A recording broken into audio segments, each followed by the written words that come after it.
בשקית אחי, בכוס ריקה. בוא לשם מהר, נו.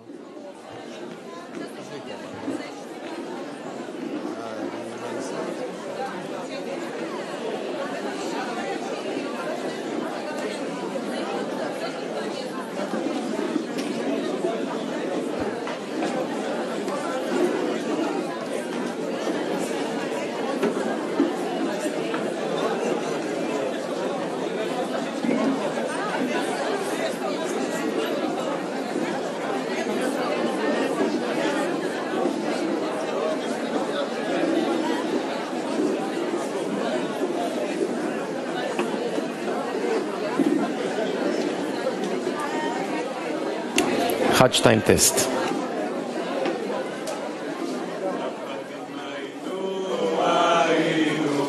אתה בני חורין, בני חורין, עבדים היינו. אתה בני חורין, בני חורין, אתה בני חורין, בני חורין, עבדים היינו, היינו. אתה בני חורין, בני חורין, עבדים היינו. אתה בני חורין, בני חורין, אתה בני חורין, בני חורין. לילה לילה לילה לילה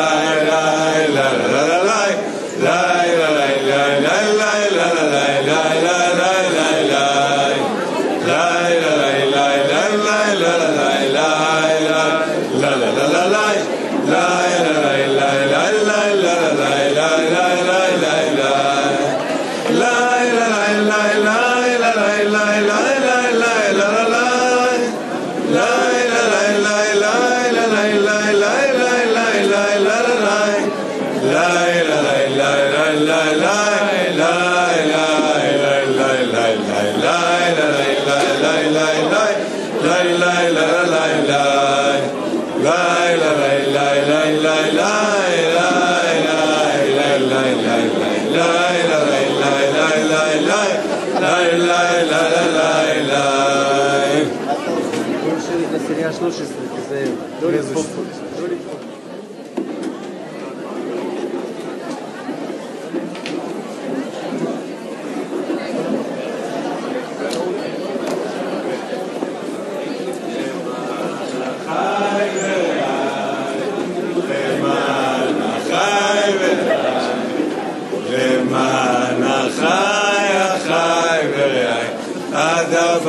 שלום בא למען בית השם אלוקינו, אבקשה טוב לך.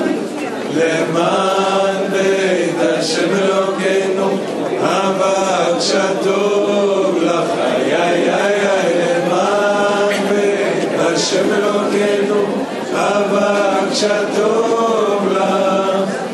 למען בית השם אלוקינו, אבקשה טוב לך. למען החי והי, למען החי והי, למען החי החי והי, הדרבן השלום בא. למען בית השם אלוקינו, אבקשה טוב לך. למען בית השם אלוקינו, אבקשה טוב לך. למען בית השם אלוקינו, אבקשה טוב לך. למען בית השם אלוקינו, אבקשה טוב לך. לה לה לה לה לה לה לה לה לה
אנחנו קוראים מתוך כתבי רבש מאמר קורבן פסח. We're reading from the writings of Rabash, the Passover offering.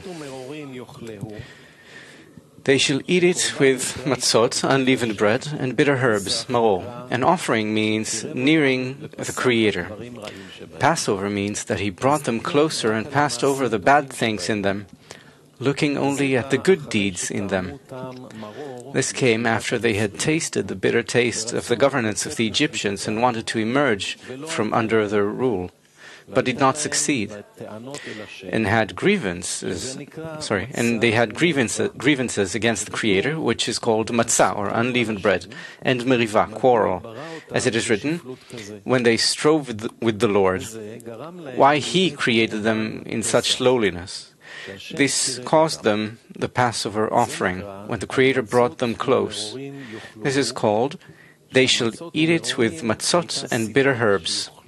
That the matzot and the maror were the reasons they could make the Passover offering, meaning that the Creator passed over all the faults within them and they became close to the Creator.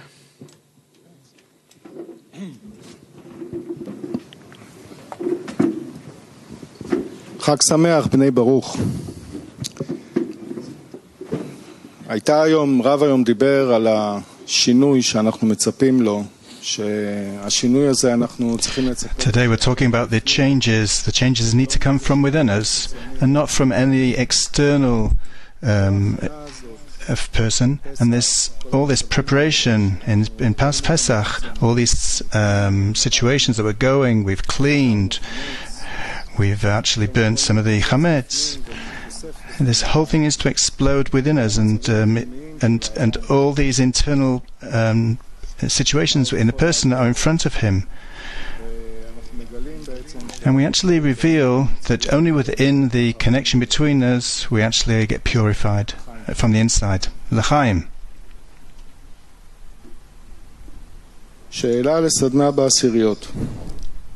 מה זה פסח עבורי כבן ברוך? עוד פעם. מה זה פסח עבורי? What is Pesach for me as a son of Baruch?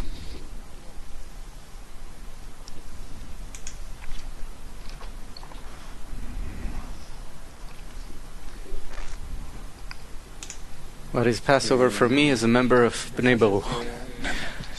This holiday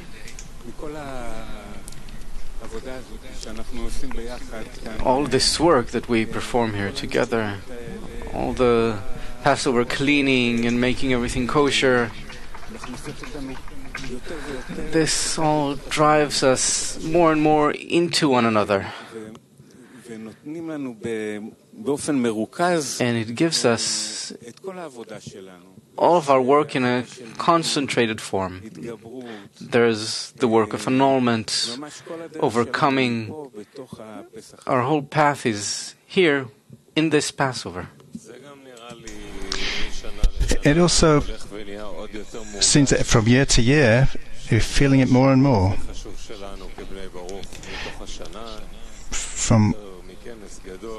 It's more than one big congress. It's as if the Creator is giving us this 1 week in the year.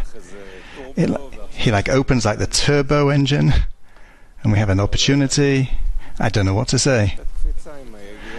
To just to jump with the efforts.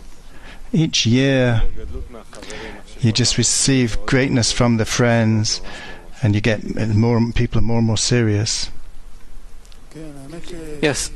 Truth is, it's funny. I didn't plan on being on the focus group, but I'm very excited about it. This holiday is, it's funny, we're talking about Passover as if it's something we all know. We all know Passover, it's a holiday.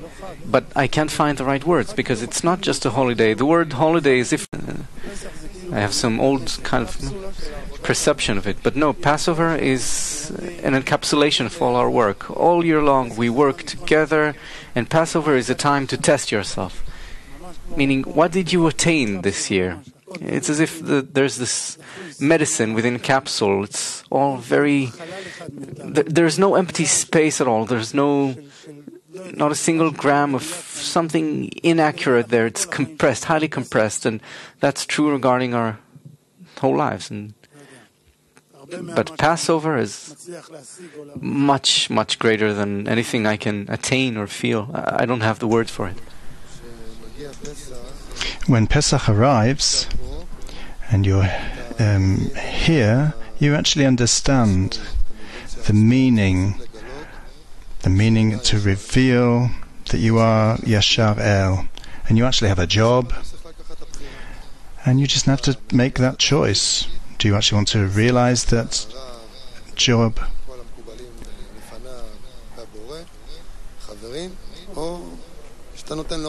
You just need to. The choice is with you, actually, whether you want to take this. Yes, and it's a sensation that you feel, a sensation of the importance, the greatness of this Passover. If Passover in the past was a bit distressing, at least for me, to just eat those matzot, then now it's a kind of inner importance which I cannot even explain. This weight of responsibility which the friend discussed, which is the friend talked about, it's a feeling of responsibility. Actually, Pesach is really on passing over. We actually don't feel that anything is being passed over us. Actually, the opposite. We actually feel the weight on our shoulders, and we feel the work, the effort. And our way is really not to request and ask that this weight be taken off our shoulders, but we should say thank you for this weight, and we actually want more. And you just don't let go, and just have to hold on to this. For me, Passover, as a member of Bnei Baruch, well, just this question brings fear into the heart. I mean, how can I answer it? I think it's about preferring internality to externality, and it's surprising that it's specifically, in this holiday, because in this holiday we follow our teachers and we are very meticulous about following all the customs that they followed. And for me, this holiday makes the internality more prominent. The Creator wants our intentions more, our qualitative exertion, and not just commonplace actions. Perhaps this is a sort of maturity where you come to a state where it's as if there's nothing more you can add externally, and you can only add internally. The Creator clears a space for you, shows you that there's nowhere to advance if not towards connection.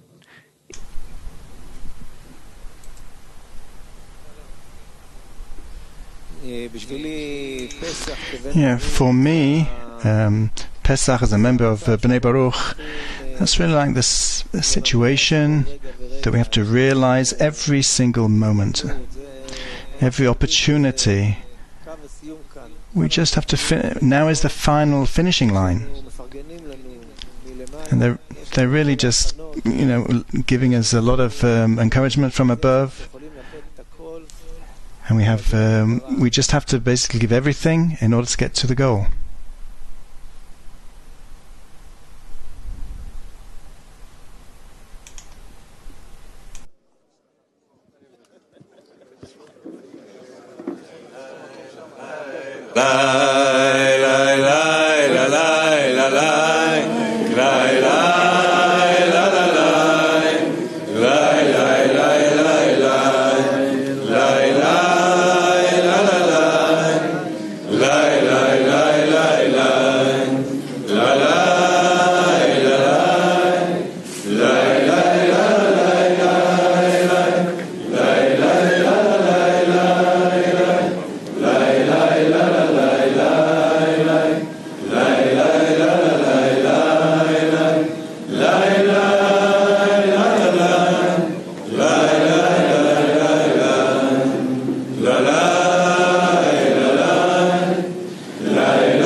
כמה הודעות לפני תחילת השיעור.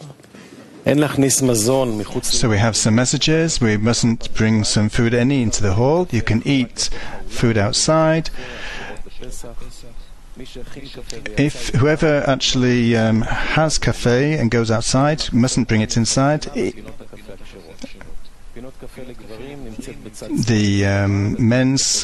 The cafe on the men's is on the right hand side and the women's on the left hand side. You mustn't put any phones on the tables. If you do, you have to put it inside a plastic bag.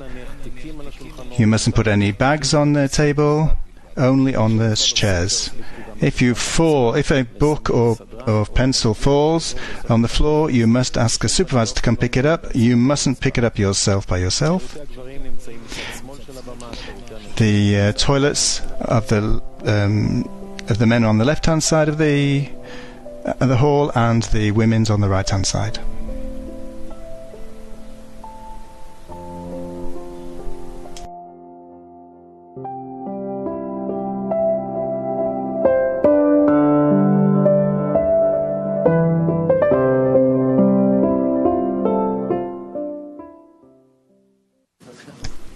הרב, אנחנו מאוד שמחים, מאוד מתרגשים.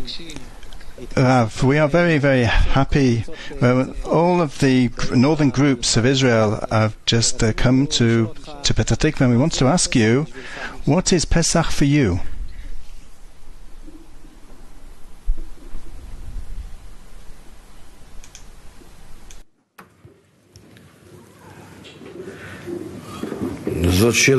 That's a difficult one.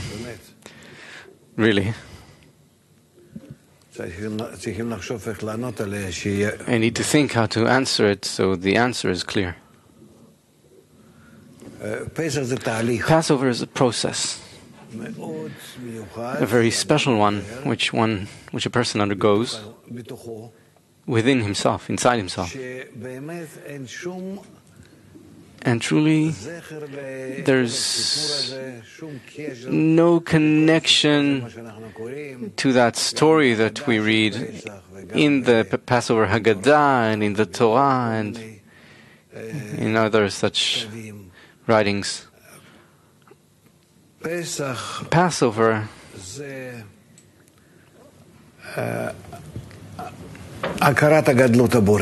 is the recognition of the Creator's greatness.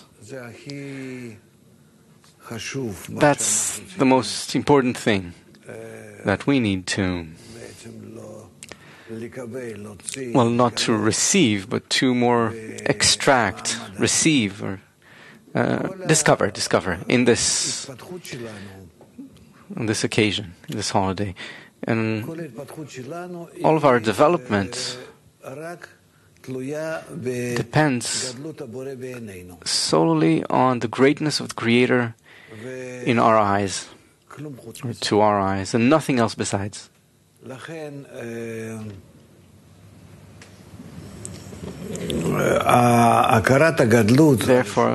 the first true recognition of His greatness, well, let's say the first stage, is Passover, to pass over, or He passed over, where we truly begin to feel that the Creator's governance is complete over all that is revealed within us.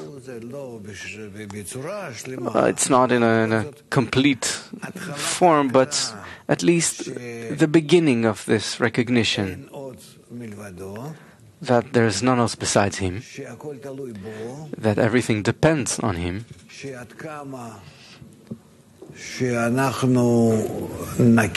that the more we know His greatness, we will receive more energy to advance, a correct attitude towards advancement. The form of advancement will be more focused, more precise. Everything will just flow correctly. That is, in essence, Passover. It pulls us out of confusion. I don't want to use such words as Egypt and Pharaoh and all those things. We need to abstain from that. We need to start composing a correct emotional image appropriate for our time, our situation. And afterwards, we can also use these indications according to root and branch and all these terms. So Passover is, in essence, the recognition of importance. Not the greatness of the Creator, but the recognition of the importance of the greatness of the Creator. Such that only if we increase His greatness in our eyes, we'll be able to step forward. That, for me, is Passover. I remember how it was when I began to feel it, that there's nothing else, and the whole problem is just in that matter of the importance of the Creator to my eyes. All His bones shall declare it. That's how it is said. And when a person begins to leave that, well, that's the main thing. Everything else is an offshoot of that. If a person lives that way, he's set up. He won't be mistaken. He'll fall and he'll rise again. This is on the path of advancement. But there won't be any serious deviations. And that's it. If there are no questions, yes.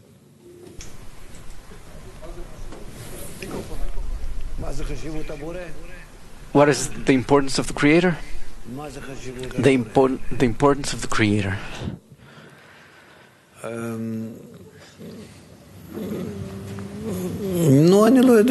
Well, I don't know how to say it. Each and every one can understand what importance means. Let's say a woman who has a baby at home and she has to go outside, out of the home. She keeps thinking about him. She has nothing more important than the baby who's at home. And she's in mind and heart, thoughts and desires.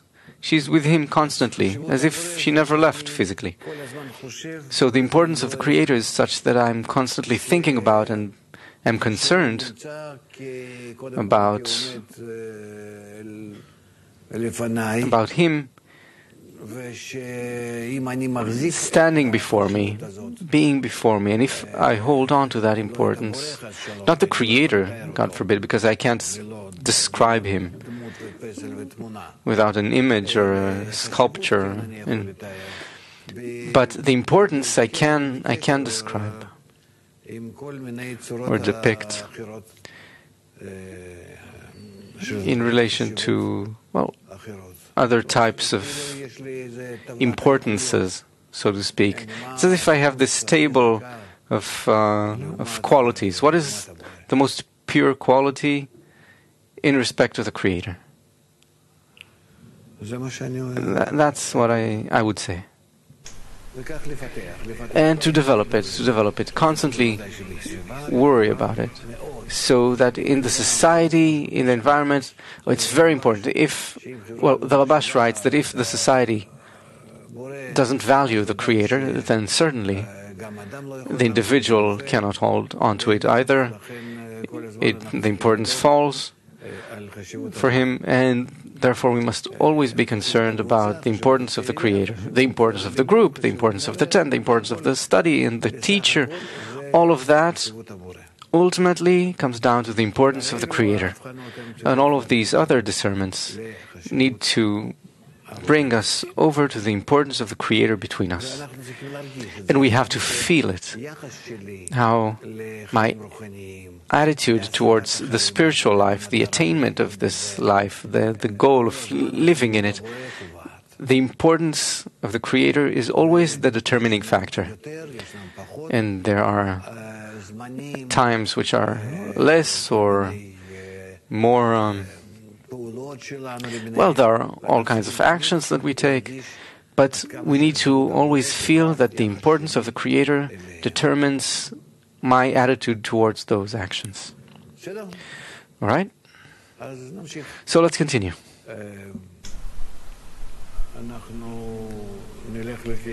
We'll go according to the... Right? Okay, so please. You can ask questions. There are microphones, I see, on several of the tables. Women can also ask, and men, and... But according to the subject matter, as much as possible. Let's hope we'll also have opportunities to ask other questions if there is anything else that's crucially important. So the lesson is until 7:20 p.m. Israel time. The 10 minutes after that we'll have reports about the archive project. Then we'll have a short break and a meal. So please, read. We're reading from the Pesach book, Rabash, The Time of Redemption.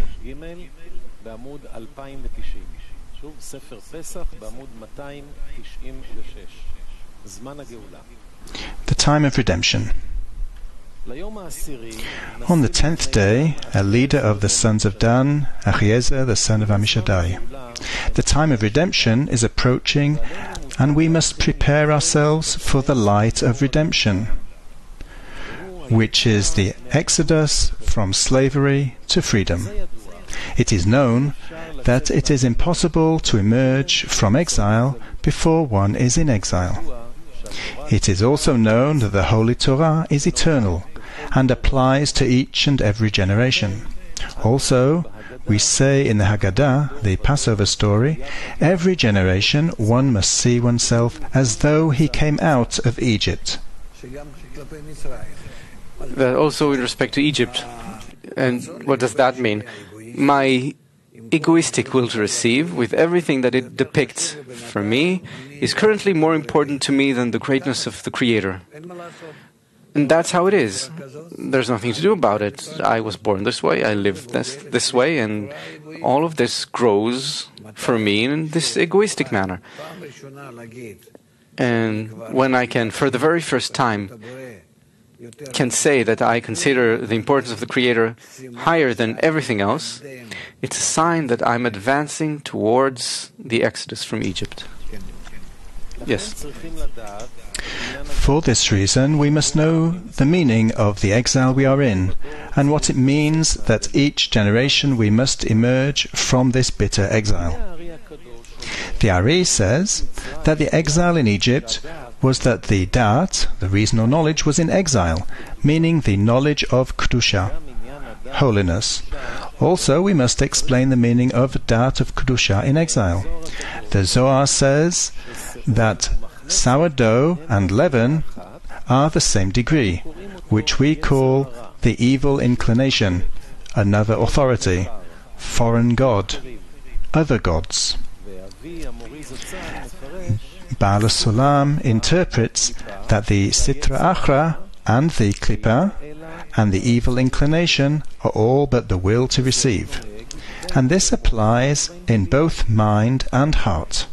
That is, the rule of Pharaoh, king of Egypt, and of Pharaoh's servants is the rule of the will to receive over the organs, meaning that all 248 organs, when serving the will to receive, are called slaves of Pharaoh.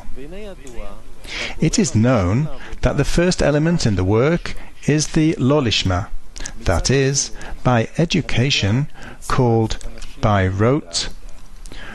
One begins specifically relying on the will to receive, as one is made to understand that corporeal pleasures are worthless, since what are man's years in this world?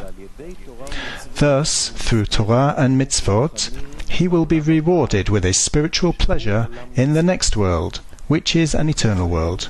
Also, winning success in corporeal pleasures in this world comes by observing Torah and mitzvot, by which we will have health and salvation, abundant income and success, and we will live long.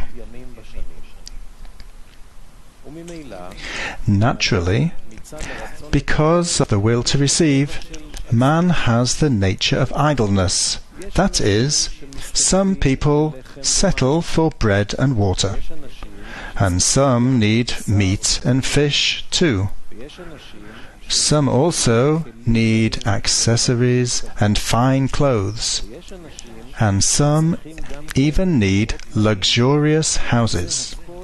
It is all according to one's vigor, meaning they do not want to work more than is necessary for them. Each one has his own measure of necessity, but working in order to bestow is not within man's nature, since man was created with a will to receive for himself. Because obtaining the real pleasures requires being rewarded with dvikut, or adhesion, first, called equivalence of form, meaning that his aim will be for the sake of the Creator, called in order to bestow, which is the quality of the Creator, who is called the Giver. This is against nature. It follows that he is placed in exile under the rule of the king of Egypt. And since the body is called will to receive, there is no point in serving the Creator against one's will, since there is no pleasure in something that is compulsory, only a sorrowful life. But only such is the way of Torah, the way until we achieve Torah, Lishma. Until then, life is a sorrowful life, meaning compulsory.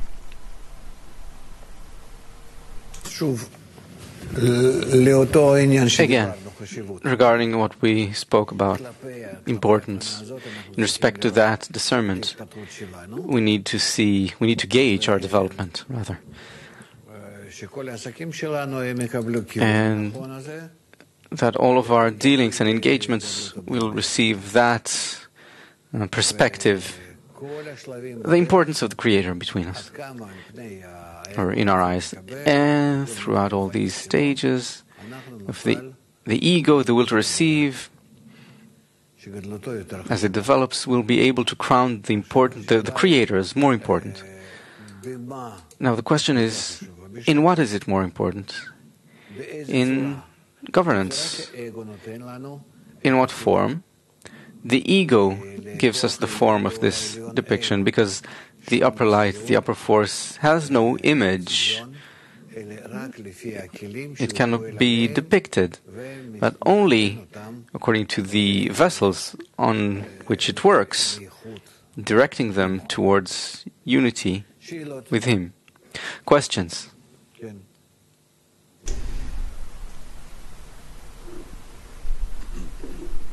Важность Творца и ощущение необходимости важности Творца. The importance of the Creator and the feeling of the necessity of the Creator. Полную зависимость от важности и величия Творца. You said at the beginning how you felt the first time this total dependence on the importance and greatness of the Creator.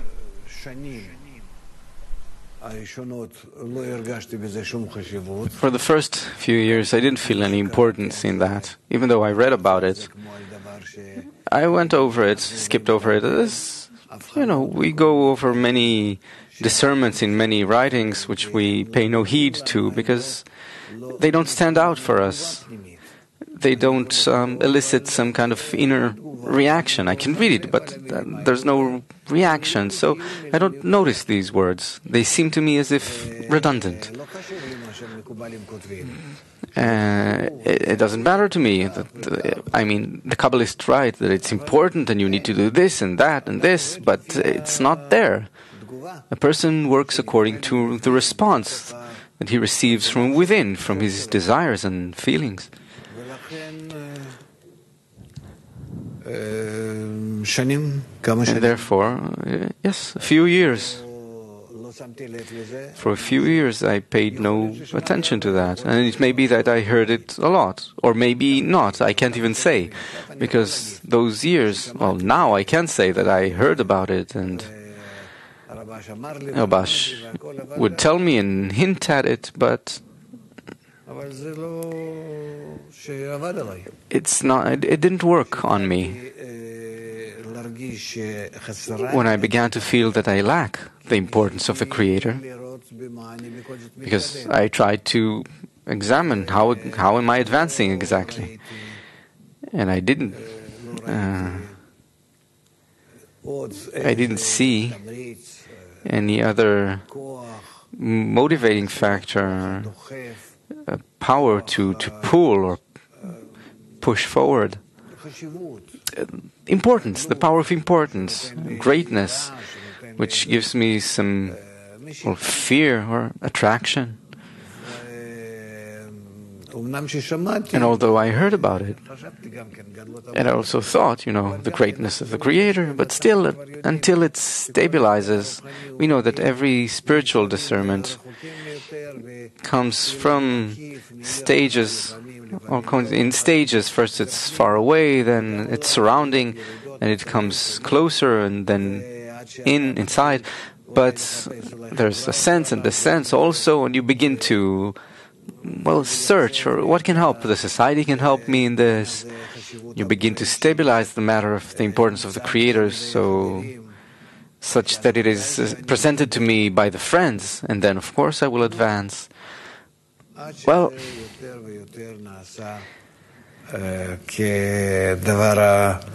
until it becomes something sought after, as far as my mind and heart are concerned.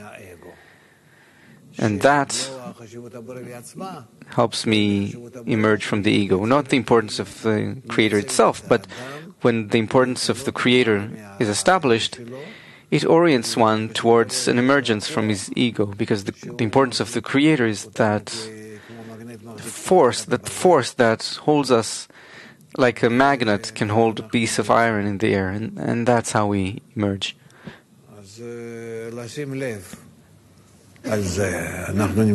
So pay attention to that. We're now in Passover, and the lights of Passover are such that they establish for us the importance of the Creator above all other things, to such an extent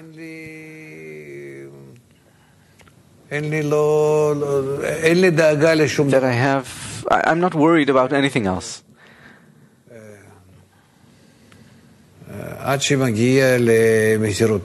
Until I come to soul devotion. All right? Yes, just if it's something very important, we need to continue. We have a lot of text, a lot of materials to read, and we want to go through it and not get stuck on one thing. All right, so continue.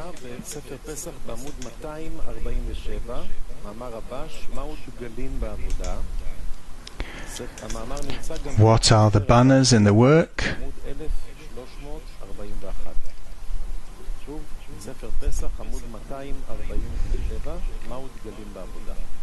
What are banners in the work?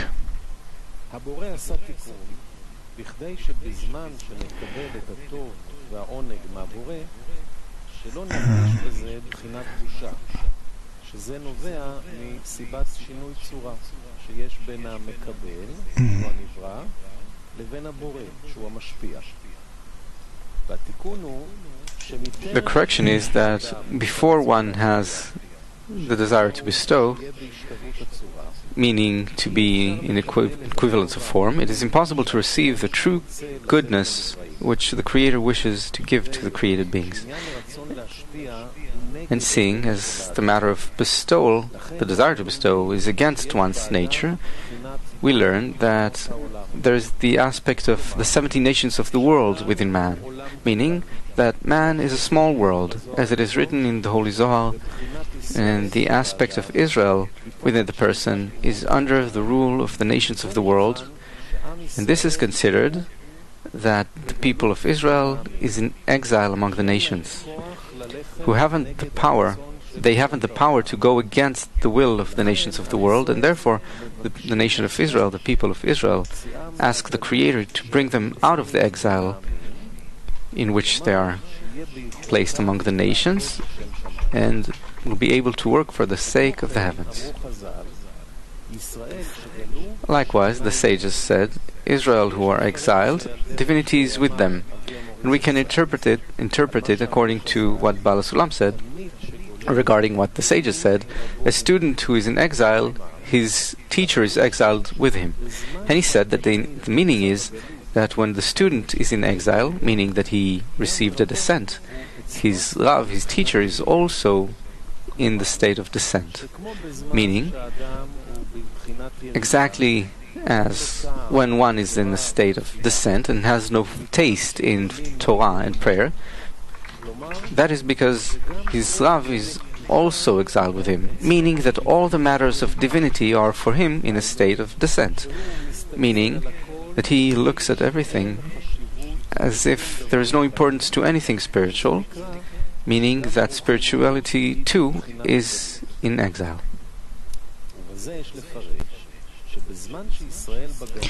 By this, we should interpret that when Israel are in exile, meaning in descent, and the nations of the world control the person, and the nations of the world are generally called will to receive for one's own benefit, then the Creator is also in exile for them. In other words, they have no importance of the Creator, since if they had importance of the greatness of the Creator, they would not be able to rule over the Israel in him.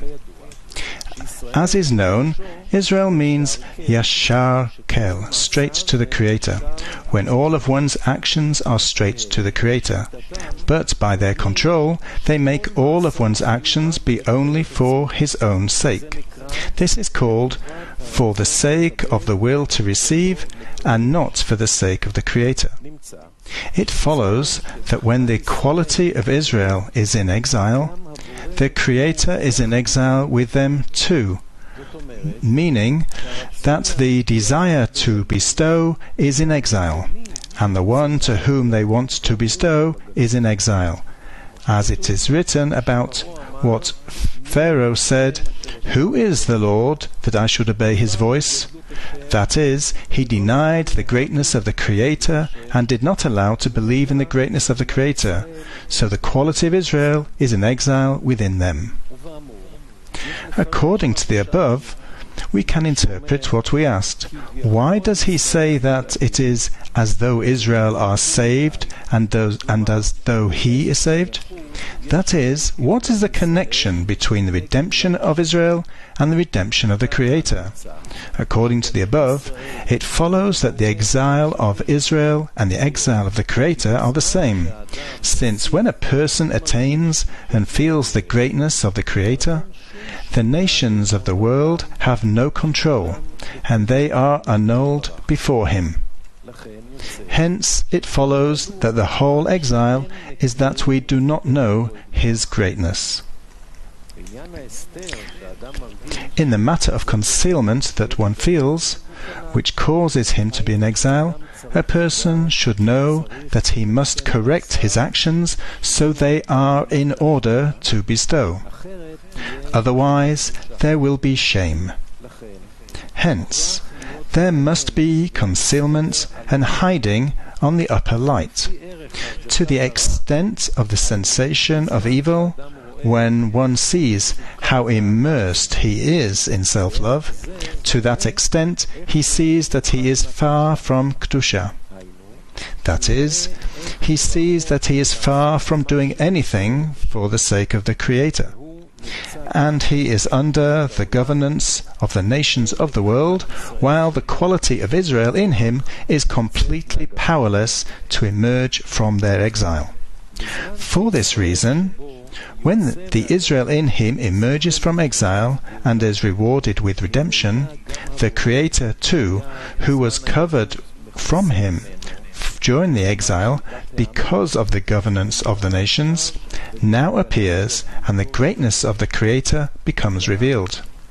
This is so because now there is no longer a need for the tzimtzum, restriction and concealment, since the tzimtzum has been lifted from him following the rule, to the extent that one wants to aim to bestow, to that extent that tzimtzum and concealment are removed from him. This is the meaning of the verse, "We will sing in your salvation, and in that day the Lord will save Israel." It is written, "will save," as though Israel are saved and as though he is saved. Meaning, how to check if only the Creator's importance and greatness is our concern, and it's not important for us how we'll feel and where we'll be, what spiritual degree we'll be in, what rewards we'll receive. Rather, this is the reward. That I'll feel not the Creator himself, it's impossible to feel him, but rather that I'll feel the greatness of the Creator to a measure which supplies me the energy, the power to perform actions of bestowal, and then everything that I do in bestowing to others, bestowing to the group, to the world, to the nations of the world, it doesn't matter to whom. I feel that I'm doing this because of the greatness of the Creator to me, and that it's truly in order to bestow contentment to Him. Questions? Meaning, I divide reality into bestowing and receiving, and then the greatness of the Creator. Or my point in the heart, opposite the nations of the world, the will to receive, which is within me, the egoistic desire, or the greatness of the Creator and the greatness of the evil inclination. That's how we advance. We always need to demand that. You get energy and uplifted spirits and a new spiritual state. It directs you correctly in the path. That's the best thing. There's nothing else. Also, if a person feels that he has the energy and power to work in the group, and he wants to invest in the group, does that mean that he has the greatness of the Creator? Or how can you actually separate? I don't know. Nobody can separate. Even the individual himself can't make that distinction. It's impossible. He needs to aspire to it. That the greatness of the Creator will truly be the most important thing to him. Constantly, always. And to always demand that and be concerned with that. But nobody can see this from the outside or measure it. And he himself can't measure it either. No.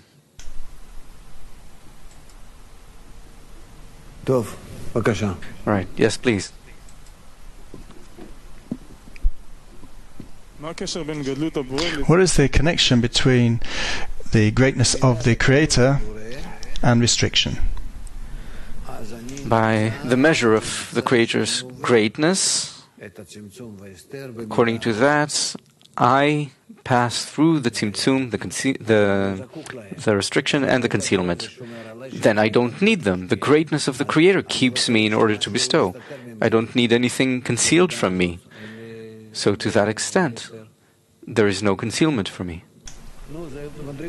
Well, these are degrees, of course. No concealment. It depends to what extent and to what extent I can actually make use of it. But what's the main discernment of the restriction and concealment and the greatness of the Creator.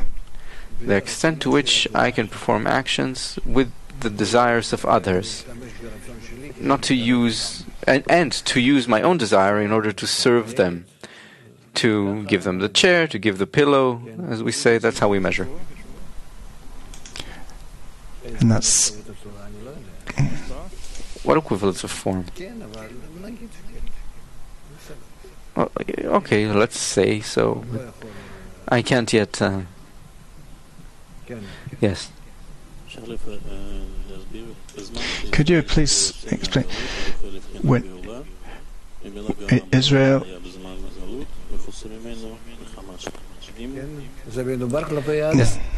This is in regards to the individual. When Israel is in exile, then the Creator is in exile regarding Israel. So it's all according to the attainment. No. All right. Yes. we say that the restriction does not stop. It does not stop in regards to reception. In bestowal, there's no restriction. Use everything you have, all your desires and thoughts and inclinations. The restriction exists and is never revoked, only in regards to reception. Regarding bestowal, there's no restriction. All right? So go ahead. מאמר רבש עניין גלות, המאמר נמצא גם בכתבי רבש, כרך ג' עמוד 1637. The meaning of exile. It's a shame that not everyone here has this study book. Don't you have it? Aren't you reading from it? These are things which, well, each one must have this. So. When Israel are in exile, the Shekhinah, divinity, is with them. This means that if one falls into descent, spirituality is also descended in him. But according to the rule, a mitzvah induces a mitzvah. Why does he come into a descent? Answer: he is given a descent from above so as to feel that he is in exile and ask for mercy, to be delivered from exile. This is called redemption. And there cannot be redemption if there is no exile there first. Meaning there has to be a sensation of exile, such a feeling that he can't come out of it. It's a lost cause. Forever. He will remain without attainment, without any feeling of it, without just a corporeal, earthly, beastly life worse than death. He can't even die. He's not given the power to do that. So, and then he musters the strength to cry out, and so he advances. Yes. What is exile? It is that he is under the rule of self-love and cannot work for the sake of the Creator. Again, everything in his life is more important to him than the greatness of the Creator. It's one opposite the other.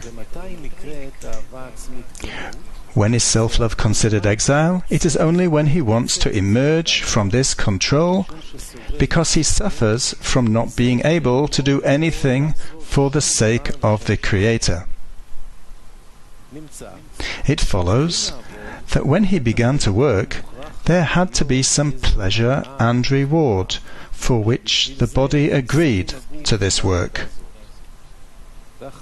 Afterward, when he was permitted to see that there is the matter of for the sake of the Creator, because a mitzvah induces a mitzvah, and he had to ask to be delivered from exile, then he runs from the exile. How does he run from the exile? It is by saying that he will not succeed in this work. Thus, what does he do? He commits suicide, meaning leaves the work and returns to corporeal life, which is regarded as the wicked in their lives are called dead. it follows that where he should have asked for redemption from exile, he runs from the exile and commits suicide. This is as it is written, "The ways of the Lord are straight, the righteous will walk in them, and transgressors will fail in them." However, he should go above reason. A descent in spirituality does not mean that now he has no faith. Rather, now he must do more work, and the previous faith is considered a descent compared to this work. Meaning, that's how we advance always throughout the spiritual ladder. Every degree that we attain then becomes the lower degree, and we need to climb above it more and more. So again, as he says, it's always about the greatness of the Creator in comparison to the importance of, pleasure in this world. The importance of bestowal compared to the importance of reception. The greatness of the point in the heart, which I grow in comparison to the importance of the nations of the world within me. You said that to actually recruit forces, what is that weapon that he fights for the greatness of the Creator? Okay, so now, let's say, you're hearing that there is this matter regarding which we still don't feel any importance, but we hear from the teacher that the greatness of the Creator determines everything. To me, because the greatness of the Creator is the importance of spirituality compared to the importance of corporeality. So I hear it. What do we do now? We awaken it with the work in the group and other things that we engage in. We come closer to increasing the greatness of the Creator by those means. As it's written, the Kujabrichu and so on and so forth. It's all of the blessings and prayers are written that way. So it's by the actions in the group where each one thinks about the group and each one is requesting for the others and everyone wants all of us to be awarded with this. So accordingly we awaken the reforming light. And the surrounding light awakens, comes even when we are at the most distant state from spirituality. But if we want to come closer, even a little, even if we just utter these words without any inner desire or intention. So it's said, you need to say it. You need to say it. Even just us saying it, that also works. Even if in that most simple corporeal form. All right? Good. What is it? When the point in the heart is revealed for a person, he has energy, he's prepared to throw everything away, he can actually get over anything, because it's the most important thing for him. The Creator shines to him. And then the Creator takes it away from him, and that then becomes the energy. So my question is, if there is greatness of the Creator, there's no real energy. Yes, but it comes and goes. Of course, the person develops this facility.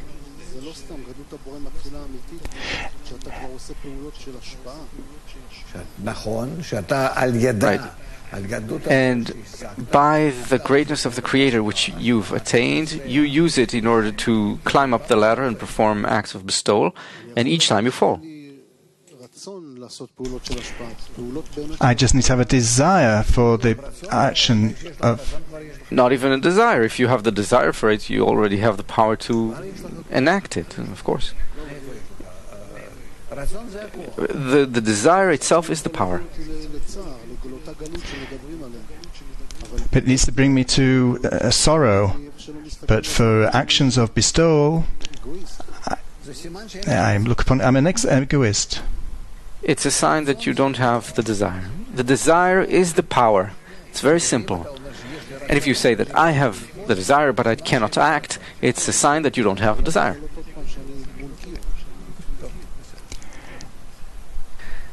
All right. Let's stick to that. We don't have the same words. Microphone, please. What does that mean, wicked people? Wicked people are those who are only about attainment of physical pleasures, earthly pleasures. They want to enjoy life. So all of the pleasure that they receive in these vessels in order to receive, it's all called egoistic pleasure, which fills their egoistic desires. And all these egoistic desires are called just they're one point which isn't in spirituality. It is given to the person so that he will transcend this egoistic desire, and only for that purpose, and rise to the desire to bestow. And that's the only reason we were given this point. And if one doesn't use it in order to ascend to spirituality, in order to bestow, he's already called dead, meaning he doesn't act towards spiritual ascension. And when he dies, truly dies, nothing is left of the life he had, because he lived the life of a beast, serving only the desires which awoke in him in order to receive.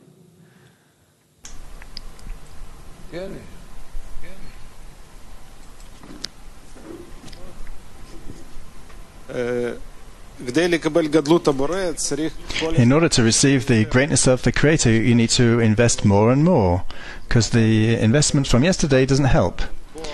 But a person is just limited with his strength that he has and time. No, that's not true. In this, the person is not limited, because he was created in order to actualize his spiritual process. All of his essence, all of the conditions he receives in life are all aimed to that, in that direction. He can't say that I was born without how to put it, special faculties, special talents. He can't say that. He was born exactly. He has everything he needs to bring the root of his soul to correction. If he doesn't do it, that's something else. But it cannot be that he was born with demands made of him which are greater than his ability to fulfill those demands. No, it can't be. You'll reach the world of truth, and you'll be in the house of judgment, and you'll be shown all things opposite one another, what you could do and what you didn't do, even though you could. Otherwise, the question of Job stands, meaning I created the wicked and I created the righteous. You created the wicked, you created the righteous, and who can stand before you? Job asked this. So there's no such thing. A person can't say that, because our entire existence in this world is only so that we reach the goal. That's the only purpose, to actualize the point in the heart, to fulfill it, in order to again connect to the system of Adam HaRishon. No, you can't say that. It's written in many places. No one will have the ability to say, oh, you didn't give me, I'm not at fault here, it wasn't like this or that. No, it's the opposite. The complete system prior to the shattering and the final system after the shattering and the process of correction, all these two systems stand one before the other, and the whole process of who needs to be born when and according to what conditions, and all these things, it's just a simple formula, because you have a beginning and an end, and in the middle you only have the matter of participation. voluntary participation.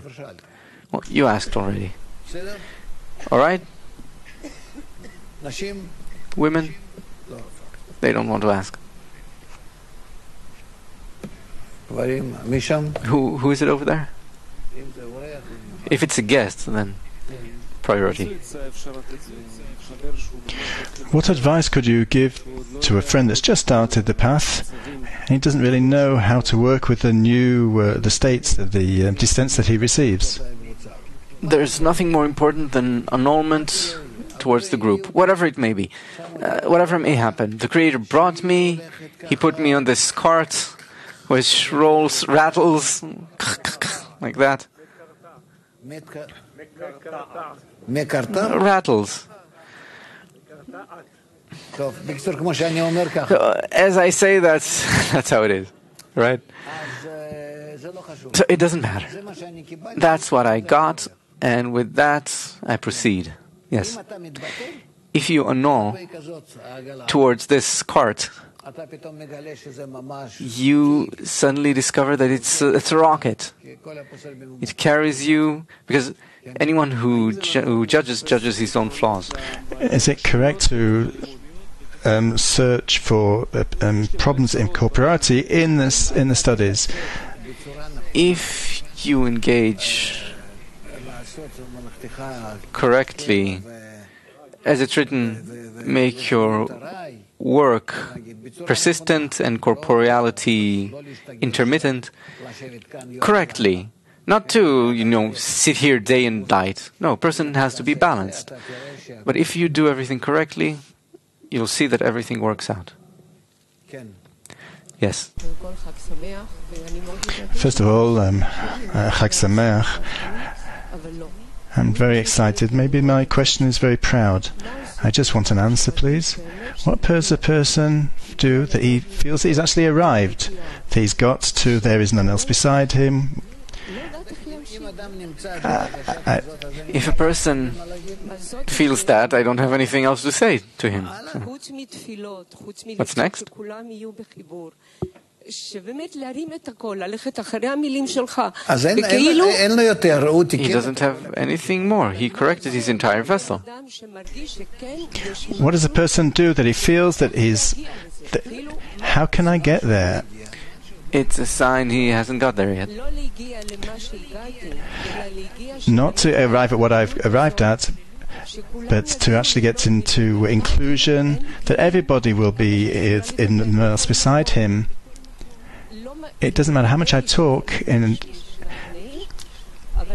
a lot of people are convinced, but I want to see that it's actually happening.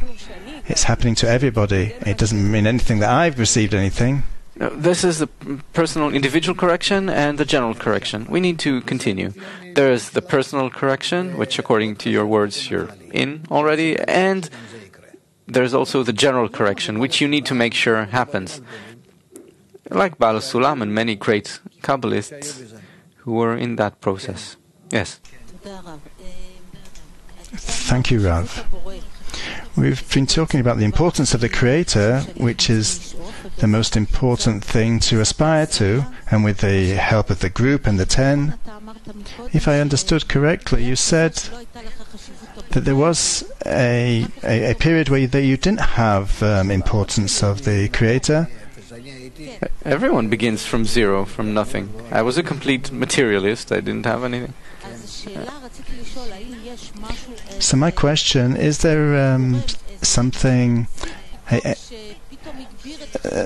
that can ignite within me the importance? If it's not, can I ask, if it's not been chutzpah, what actually gave you that importance of the Creator? What can we do that there will... Okay, so the question basically is, why am I not succeeding? But always that question, why am I not succeeding? Why am I not succeeding? If it's written that I need to come to there's none else besides him who's good and benevolent through a group, through a connection, through this and that and this, why don't I have the power to do it? Why don't I have the desire for it? Why? And then we discover that importance, the importance of the Creator. All right? Thank you, Rav. Continue. אנחנו עוברים לעמוד 323 בספר פסח, מאמר גלות למה ולמצרים למה. המאמר נמצא גם בזוהר לעם. Why exile and why to Egypt? שוב, עמוד 323 בספר פסח, גלות למה ולמצרים למה. Why exile and why to Egypt? This is the book of Zohar. All right. 246. Why did the Creator wish to bring Israel down to exile in Egypt? Why the exile? And why specifically in Egypt? 247. It is written, 60 are queens, and 80 concubines, and maidens without number. 60 is Malchut, the mighty ones above, from the side of Gvurah, that clings to carvings, meaning to the externality of the holy Chaya of Israel, which is Malchut. This is why they are named after her 60 queens, Malchut. Those are angels appointed over the nations. 80 maidservants are the angels appointed by the carvings of Malchut, beneath the 60 queens. This is why they are called maidservants and not queens. And maidens without number, as it is written, is there any number of his armies? And yet it is written, my dove, my undefiled, is but one. She is the only one to her mother. This is the old holy divinity that comes out of 12 lights, and she is the radiance that shines for all. This is why she is called Mother, Ima, as it is written, she is the only one to her mother. 248. The Creator acted similarly in the land. He threw all the nations to all sides and established appointees over them, as it is written, which the Lord your God has allotted unto all the peoples. And the Creator took the assembly of Israel into his lot, as it is written, for the portion of the Lord is his people, Yaakov, the lot of his inheritance. He called it, my dove, my undefiled, is but one. She is the only one to her mother. This is the divinity of his honor, which he established between them, and she is one and dedicated to him. The daughters saw her and called her happy, as it is written, many daughters have done nobly, but you excel them all. Malchut, maidservants, and will praise her, are the ministers of the people over whom they were appointed. 249. The world was created in 10 utterances, but when you look, they are only 3 that the world was created in, Chokhmah, Tfuna, and Da'at, and the world was created only for Israel. When the Creator wished to sustain the world, he acted for Abraham in Chokhmah, for Isaac in Tfuna, and for Jacob in Da'at. This is considered, and by knowledge are the chambers filled. This means that Chagat, which are Abraham, Isaac, and Jacob, have risen and became Chabad. And at that time the whole world was improved. And when 12 tribes were born to Jacob, 12 boundaries of the diagonal, everything improved in this world, similar to Atzilut above. 250. And when the Creator saw the great joy of this world, when it improved to being as above, he said, let not the 12 tribes mingle with the rest of the nations, leaving a blemish in all the worlds. What did the Creator do? He shook all of them to and fro, until they went down to Egypt, to dwell in their abodes inside the obstinate nation, which despises their conducts, and degrades them by not marrying with them or mingling with them, and by considering them slaves. The males were loathsome of them, and the females were loathsome of them, until everything was bettered by the holy seed without mingling with strangers. In the meantime, the iniquity of the nations was completed, as it was said, for the iniquity of the Amorite is not yet full, so when they come out, they will come out holy, as it is written, the tribes of the Lord as a testimony unto Israel. This settles the 2 questions that he asked. Why were Israel exiled? And why specifically to Egypt? For fear that they would mingle the tribes with the rest of the nations who appreciated Israel, he exiled them to Egypt, who were proud and despised and loathed Israel. And they were there until the iniquity of the Amorites was full, and they came to their own land, for there was no longer fear of mingling with the rest of the nations. During the descent, the exile, the feeling of exile, we feel how distant we are, more and more and more from holiness, in order to bestow from the greatness of the Creator. And this is deliberate, so that we feel the exile in its true form, and only then we'll be able to emerge. So the exile ends in a state where we simply cannot do anything. There is no hope whatsoever. There's nothing which can support us, but just that little bit of connection that we've attained between us. Only that holds us. That's the end of the exile, the darkness of Egypt. Let's continue with the next article.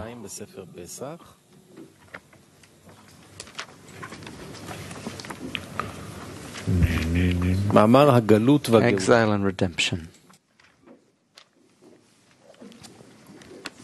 שוב עמוד 32, מאמר הגלות והגאולה.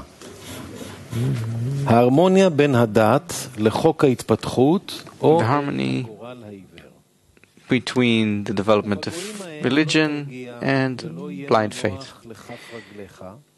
Those foreigners you will not touch, and what is fashionable you will not consider fashionable, and you will not say you should be as the nations and intermix with them. The Creator will show us that there is no existence for Israel in exile, and they will find no respite, and they will not be as other nations who found comfort by mingling with other nations. Love. We see that in the development of thousands of years, there are some people that are more advanced, they're closer to spirituality, and they try to somehow touch the spirituality and progress, and they attain something, then they go. There are a lot of people in this, but after that we'll see, let's see the truth, that we will see that all of us are actually, I'm talking about all of the world, billions of people, everybody is really dealing with the work of the Lord, but doing it in a concealed way from the people themselves. But everyone is working for the Lord, for God. Nobody's really living a pure beastly life, but they are actually using the spiritual laws sort of instinctively, naturally, by themselves. That there are some people that are actually keeping laws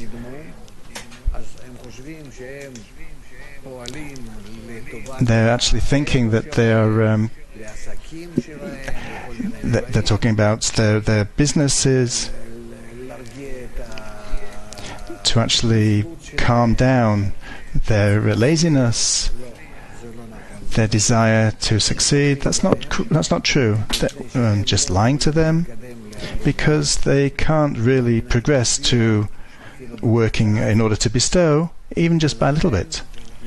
And so therefore they give them to deal with the will to receive. The main thing is that they just are busy, and whilst they're actually working with the will to receive, they are actually the main neshama is actually then directed to correction. Therefore, In all, we need to see the opportunity that's been given to us in order that we will not actually deal with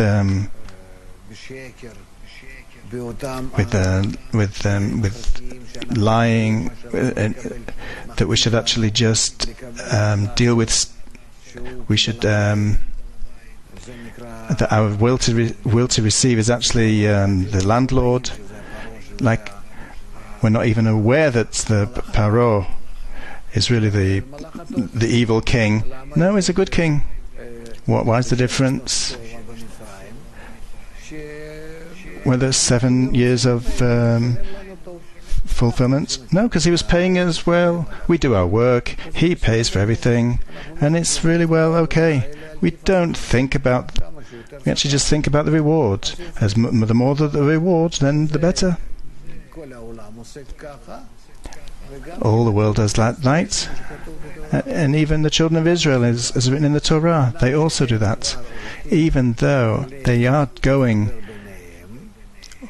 towards connection between them, and they are learning about the laws of spirituality, of the spiritual world. But meanwhile, that's in order for them to benefit, to do contentment, give contentment to Pharaoh, and then afterward that changes. So first we thought that it's good for us that way, everything's successful, everything's great, and it's giving us a great reward even in this world, and they promise us the next world.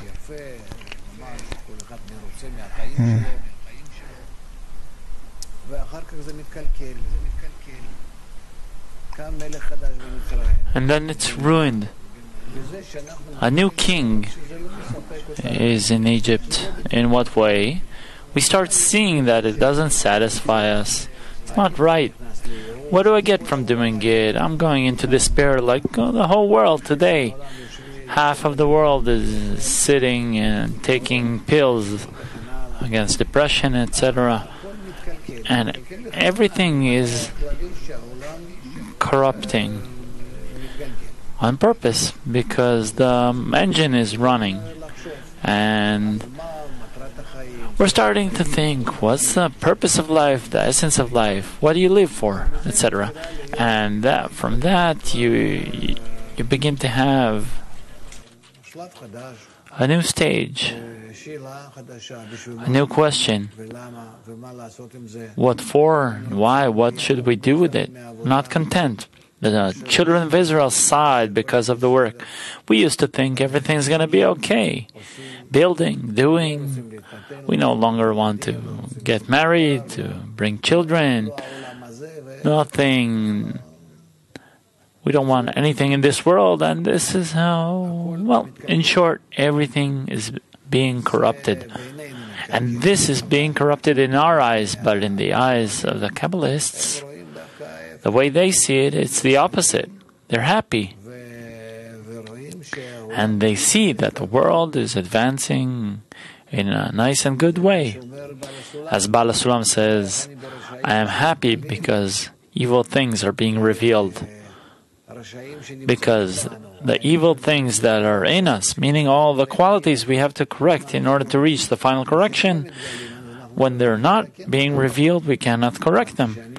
But as I see them being revealed, and I see the world through my new perception in an unpleasant, bad way, etc., that's actually the sign for advancement.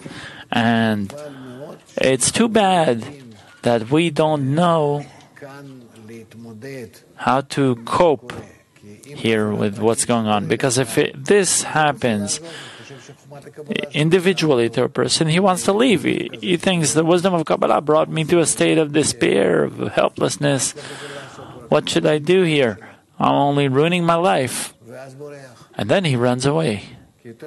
Because he's better off if I spare the blows, if I just sit before my TV at home every evening. In the morning I can sleep And the main thing is not to suffer. And here we have to make this calculation. As the Torah writes for us, advancement, coming closer to redemption, is in truth accompanied by many unpleasant states. It depends what you mean when you say unpleasant.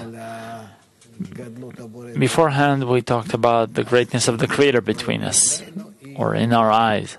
So the greatness of the Creator in our eyes can really cover all we have in a way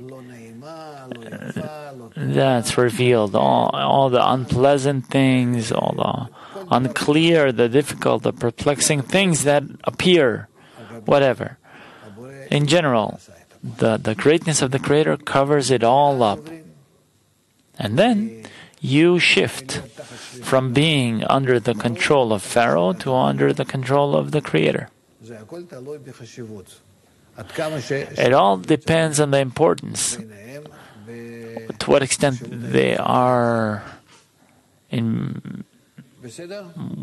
Which one is more important? One with respect to the other. Okay, this is clear? Yes, lady.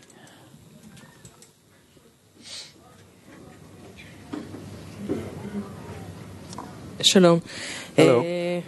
Well, I was with family over Passover, and I felt like an alien there. I felt a huge separation. Why?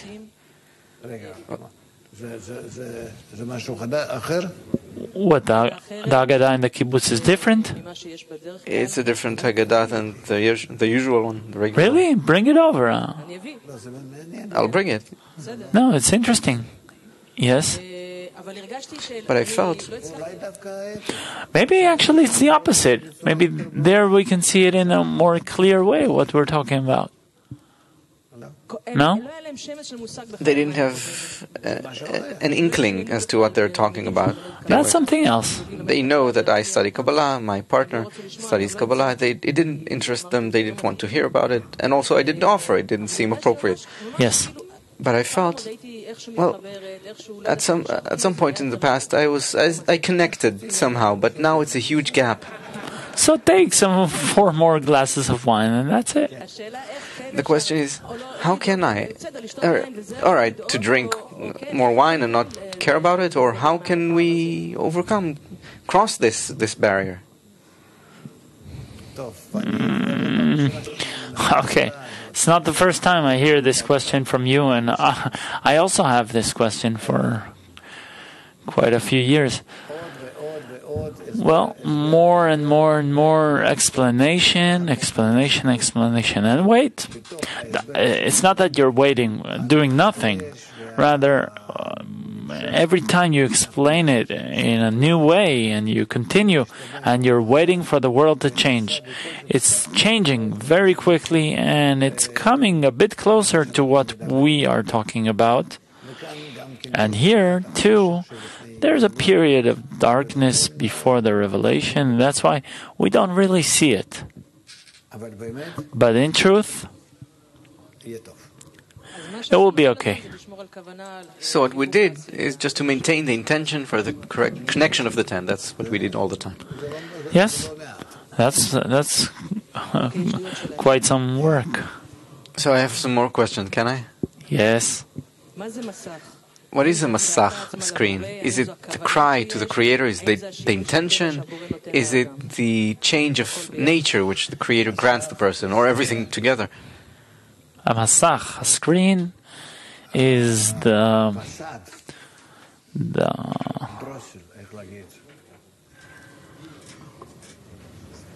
if you're saying something, say it so I can hear. I can't hear you.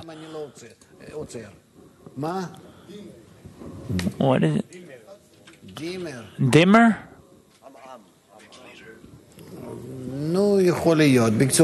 Regulator? Well, in short, it can be something that constantly regulates my attitude in order to bestow as much as I can add the will to receive to the intention to bestow. That's the masach. And that's what we get when... That's what we should activate. And so we can regulate the connection with the will to receive with the intention in order to bestow from now on until the final correction. To constantly work with the masach. Okay, but we receive it only after we come to a certain portion. Yes, of course. Okay, last question. Okay, I know this lady. Yeah. It just accumulates, Come on. I heard you say that we leave Egypt in haste. It comes quickly and goes quickly. Well, yes, you can say so. So when do we come to persistent adhesion? What are you talking about? Is that the end of correction? Yeah, of course. Persistent adhesion means that I don't have any desire which is wrapped with the intention in order to bestow to the extent that it's in me. Bestowing in order to bestow and receiving in order to bestow. Meaning I've corrected all my desires in order to bestow. That's the final correction. And all that may only be under the condition that I'm attached to everyone and I'm serving everyone. I'm there for everyone as to me, because I'm one point in this system of Adam Rishon, and from my point I must connect the entire system, all the souls through me to the Creator. A Kabbalist, is he in a constant adhesion but partial to some extent, or what? No, there is no constant adhesion. Well, you can say it's constant because if I'm in spirituality, then I'm always in bestowing in order to bestow, and I'm only adding the receiving in order to bestow. The degree of Bina and above it, the degree of Keter. Maybe that's what you're talking about. So I'm asking if a Kabbalist who passed the Machzom and rose another degree... Otherwise he's not a Kabbalist. Yes, so a Kabbalist. Is he constantly in the spiritual world? Can he always bestow or not? No. So he has to... He falls... to Rabbi Shimon from the market. He falls, he becomes a beast, but... Nonetheless, there too he feels he's a beast. Like Baal Shem Tov, he forgot the letters. That's something special. Thank you. Very, very... puts you to sleep. I don't know how to call it. And then he needs to do all of the work again in order to ascend again? It's not all the work. He does that easily. Well, not easily, but quickly. Don't worry about it. That's everything in due time. Well, I guess this is the last question. Good evening. I want to talk about what you said before, the world being in despair. Mm-hmm. I have an 18-year-old son who's excelling in his studies, he has friends. You have 30 seconds. Every day he comes and tells me, I don't understand what's the point, the meaning of this life. I'm in despair. I don't know why I was born. That's why he's so good. It's excellent. When I come to explain to him that there is a sublime goal to life, his ears are blocked, he doesn't want to listen about the Creator. Why are you talking to him about the Creator? Talk about nature, what he understands, what's close to him. Why are you trying to convert him, to bring him to religion or some imaginations? He's right. You're not such a good mother. But why does the Creator bring a person to a complete despair from his own abilities? He wants to know what the point of life is, but the point in the heart isn't working. He made a mistake. Well, can't you see that that's the way it has to be? That's the path. I can't explain this to you. All the failures, all the problems, everything that humanity has. Personally, Without that, we won't be able to solve the big problem for everyone. How can we reach the general connection to one's soul? But you have to explain this to a child in the right way. Instead of you, I wouldn't open my mouth. There are many books that are closer to him, for sure. So you must not do that. You're really bringing further away. Okay, in 1 minute, we're going to move on. We're going to leave the TV channel. We have to close. Come on, quickly. Good evening, Rav. I'm Tamar from the Zichron group. I want to ask you about what I've heard many times, this idea of being beyond bodies, beyond faces, being just in the sensation of the point in the heart. Yes? I want to ask you if it's possible through connection and bestowal to see the bodies, to see the faces, to hold hands and dance and also be connected to the body during this connection. Yes, you can do both together. Well, sorry, I just had to. I'll make it short. Baal Sulam said, don't say carved on the charut on the tablets, but chirut, freedom from the angel of death. So yes. I wanted to ask, how on the path, if you haven't gotten there, I haven't gotten there yet, how is it possible to get to that sensation of eternality? You can't do it if you're not in the end. And with that, we will conclude. Thank you, all viewers on television. Have a good evening. Friends, now we'll have a presentation regarding the archive project, and the friends will present it and all the advancement they've made throughout. Good evening and happy holiday, dear friends. Okay, it's always so exciting being in front of the friends. It's a warm and good feeling, and in such a special holiday, what we want to do is actually update you. We promised you that once every few months we're gonna update you about the archive. That's why we said it in the Congress. That's what we want to do. So let's start Okay, next slide. Okay, let's start with a quote that Rav said in the meal 2 weeks ago. You are my life. What do I have left from life? Whatever I did in my life, it's you. I so much want to see you successful and correctly directed. I really hope the Creator will carry you on the wings of eagles and bring them to the right place. I love you, Rav Leitman.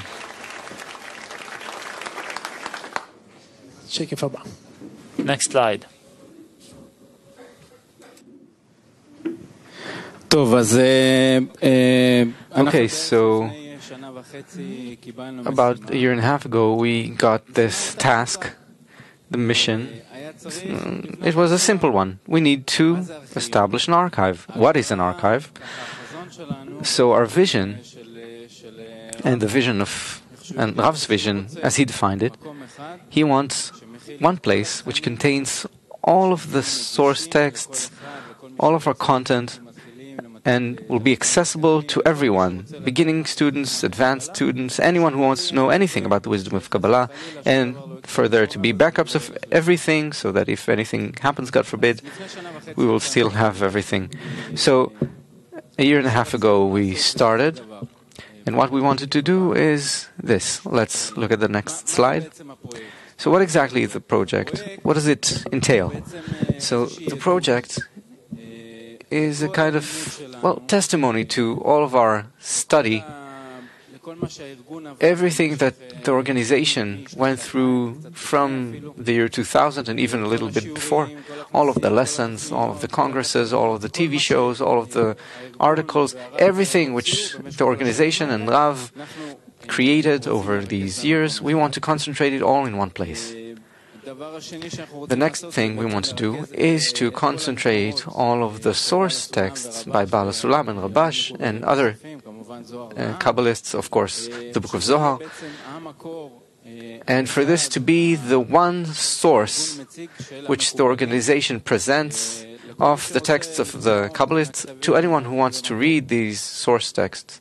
The next thing is that the archive will enable us at every given moment, for anyone who wants to, in all languages that exist, and from any kind of device, mobile and so forth, to see our content. So what we did is we gathered all of the content, we cataloged it and categorized it, and there's a lot of work that went into that, and there's additional work to be done. But we gathered all of the source texts of the Kabbalists, all of the most updated versions of the translations and so forth. This is also ongoing. Hold on a minute. What Alex is now explaining is what we already have, the basis we have. What he's reading now is things we have in the archive already. So the archive already includes all the writings of the Kabbalists, all of the film of the Rav, everything that we've captured on film, and all Rav's writings. There's all this material in the biggest languages, you could say, but there are many other languages which we're adding. Next slide. We've created our own search engine, which is more appropriate, compatible with our content. Our students will understand better how to approach it. We'll have an easier time finding things. And also we've started to work in HD with quality, as is customary already all over the world. So everything, all of our visual content is in HD now. You can watch it on the big screens. Next slide. So, actually, we gathered all the writings in a new library, all the writings of all the Kabbalists throughout the generations, Bala Sulam, the Book of Zohar, all the writings of Rabash. Everything is translated. You can find it easily. Something new we're having is sharing parts of the lessons into social networks, and it's very easy. You can do it from this second to the next second. I heard people use it already. You just send a message to the point, and it's easy to share it. We have a few systems that are protecting this whole thing. We live in the world with cyber attacks of various sorts, and we want to guard this project. A big part of this project is guarding the materials so that nothing can happen to this.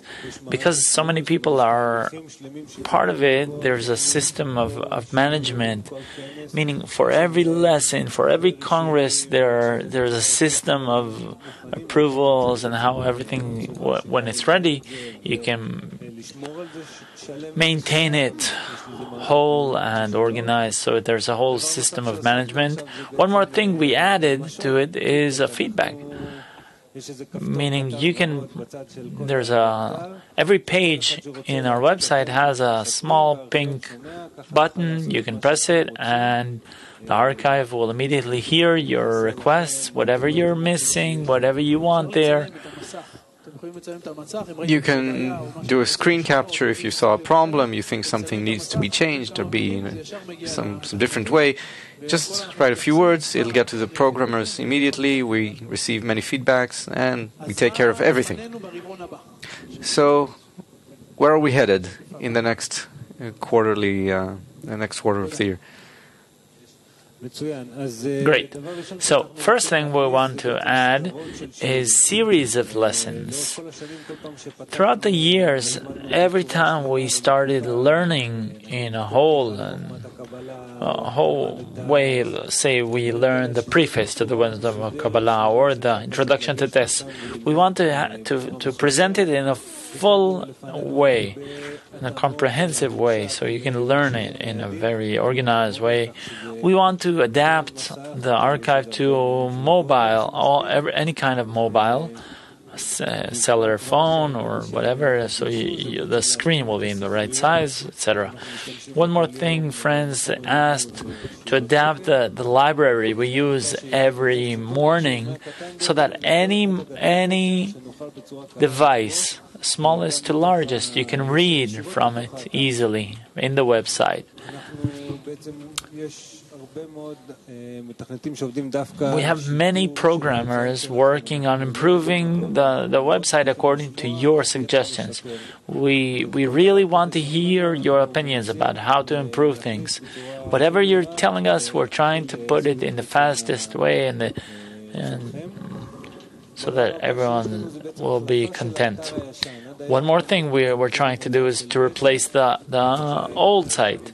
Right now, the new archive is in a beta. It's a beta site, so we're trying to replace the old site altogether. One more thing we're advancing with is sorting out and describing and tagging and catalogizing all the materials, and it takes time, so we're trying to do it.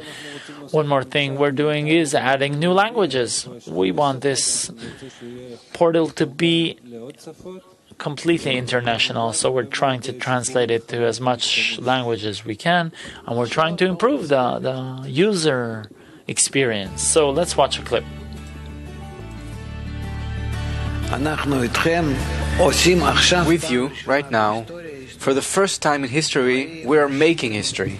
Men, women, representatives of all nations of the world. And we are the representatives of the 70 nations. And we need to now attain the purpose of creation and to open it to everyone. The archive for all of us is this tremendous space where we can come, draw light, share. It's also an opportunity for us to disseminate. It's also nice to direct people there, so if you necessarily want to talk to your family about it, you give them this email address or this website address and they go and they can explore them themselves. My story in Kabbalah also started from the archive. I can say that because I didn't go through a course. There were no courses. Our videos so that the future generation could find the message and change. It's an incredible idea. I see this as a beginning for your spiritual life. Therefore, let's join together as much as each one can. The Creator just realizes His plan through us. And this plan is the plan of the final correction. So let's try. Let's try to do this.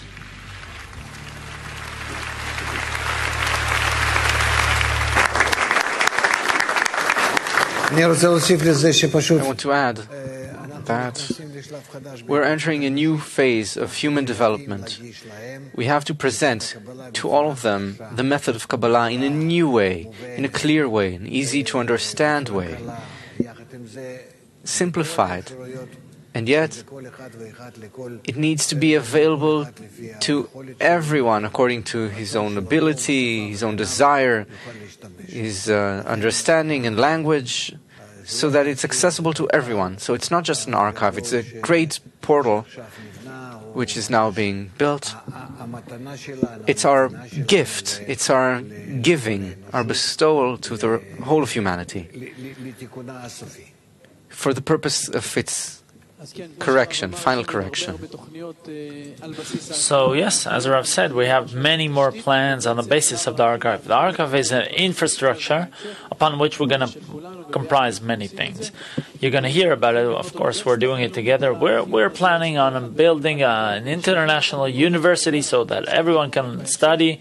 Many more materials, if we can have the next slide.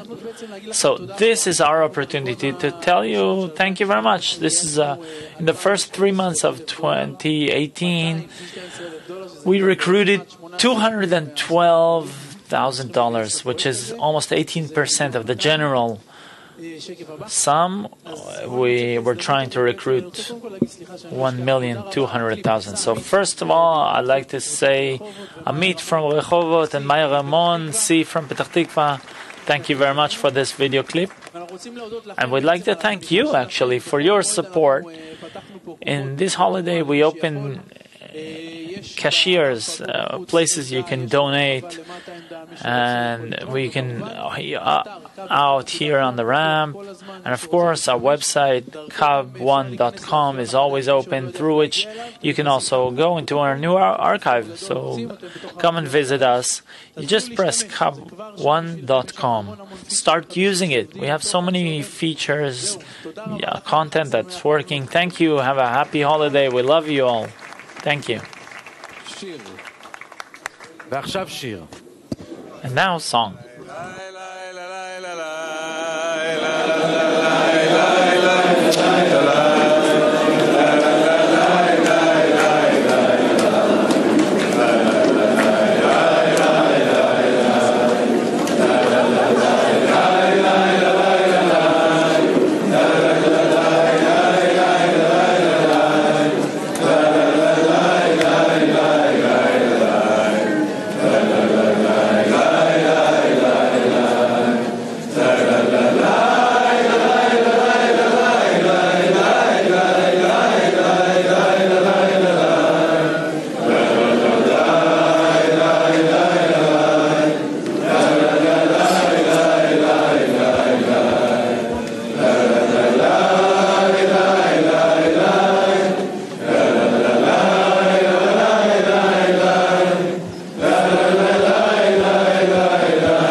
Dear friends, so what now? 8 p.m. Israel time, we'll have a meal. We ask you not to go down to the meal, where we eat, until 10 minutes prior, because we're preparing the hall. So you can have coffee outside right now. And at 8, there's the meal. And 10 minutes prior, you can begin to go down to the... It is known that Metzar Yam, or Mitzrayim, Egypt, means Tzar Ein, literally narrow-eyed or jealous. That is, the person has no power to bestow, but only to receive. Although he sees that it is impossible to come near the Creator before all his actions are in order to bestow, he nonetheless sees that there is no other way he will be able to achieve this without his help.